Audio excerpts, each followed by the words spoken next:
হ্যাঁ কাটলো আবার তো হাতি মামা নামে কোন সময় কি হয়ে যায় জানি না এই দিন তো এই দিক দিয়ে গেছে না এই বর্ডার এর দিয়ে গেছে ভাগ্যটা ভালো কাটলো তাড়াতাড়ি ধানও হয়ে গেছে আর কি পাকিয়ে গেছে না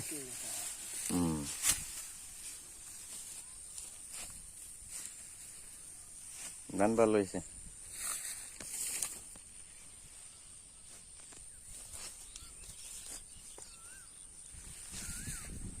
এখন পুব্বা গেছে না মই পুব্বাই গেছে কোন পাড়া নামচাপাড়া